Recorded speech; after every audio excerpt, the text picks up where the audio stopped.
दिवसाची सुरुवात अशी बरोबर आपल्या डोळ्यामधून अश्रू येणं. बघा ही किती छान गोष्ट आहे ना. सर्वजण रडतात.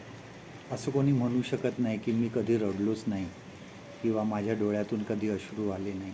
आपण सर्वजण रडतो. आनंदाची अश्रू असतात, दुःखाचे सुद्धा अश्रू असतात. परंतु पुष्कळ वेळा मनुष्य जो आहे हा दुःखातच नेहमी रडतो. दुःखामध्येच त्याचे अश्रू डोळ्यातून येतात. लहानपणी आम्हाला असं वाटायचं की मोठी माणसं रडत नाही, परंतु तसं काही नाही, की सर्वजण रडतात. पण आपण जेव्हा देवाचं वचन वाचतो त्यावेळेस त्याची वचनं आम्हाला सांगतात बघा, की देव आमचे अश्रू पुसतो. ती मोठी गोष्ट आहे ना. देव आमचे अश्रू पुसतो. येशू म्हणतो की जे शोक करतात ते धन्य, कारण त्यांचे सांत्वन करण्यात येईल, त्यांना सांत्वन प्राप्त होईल. जीवन आपलं जे आहे ना हे खूप कष्टमय आहे. परीक्षा आहे, संकट आहेत आणि दुःख येतात. आमच्यासमोर नेहमी काही ना काहीतरी संकट उभं राहतं, दुःख उभं राहतं. परंतु लक्षात ठेवा की देव सोबत आहे. देव आमच्यासोबत आहे. पाऊल म्हणतो की देव आमची परीक्षा आमच्या शक्तीपलीकडे कधीही जाऊ देणार नाही. आणि हे सर्व काही देव आम्हाला सांत्वन देतो. देव आमचा मित्र बनतो ह्या संकटामध्ये. तो आम्हाला शक्ती देणारा होतो.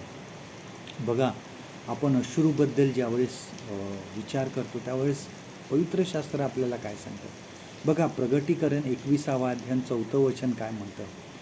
तो त्यांच्या डोळ्यातले सर्व अश्रू पुसून टाकील. देव आमचे सर्व अश्रू पुसून टाकणार आहे. प्रकटीकरण 7वा अध्याय आणि 17वे वचन. रेव्हेलेशन चॅप्टर 7 अँड वर्स 17. अगोदरचं आहे रेव्हेलेशन चॅप्टर 21 अँड वर्स 4. बघा आताचं वचन प्रकटीकरण 7:17, रेव्हेलेशन 7:17. कारण राजासना पुढे मध्यभागी असलेला कोकरा त्यांचा मेंढपाळ होईल व जीवनी पाण्याच्या झऱ्याजवळ त्यास नेईल आणि देव त्यांच्या डोळ्यातले सर्व अश्रू पुसून टाकेल. किती मोठी गोष्ट आहे, किती आनंदाची गोष्ट आहे आमच्यासाठी. बघा यशाया संदेष्टाचं पुस्तक 25वा अध्याय 8वं वचन काय म्हणतं बघा.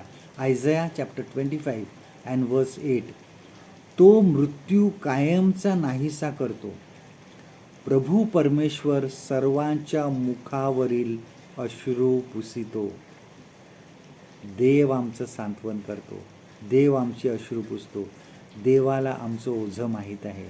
आमच्या परीक्षा त्याला माहीत आहेत. आमच्या दुखणाऱ्या गोष्टी त्याला माहीत आहेत. ज्या काही गोष्टी आहेत ज्या आमच्या मनाला टोचत राहतात या सर्व गोष्टी त्याला माहीत आहेत. देवाच्या प्रत्येक देवाला प्रत्येक रडणाऱ्या आत्म्याची काळजी आहे. तो त्या प्रत्येकाची काळजी घेतो. अश्रू हे जी अशी गोष्ट आहे ज्यामधून आम्ही स्वर्गाकडे बघू शकतो.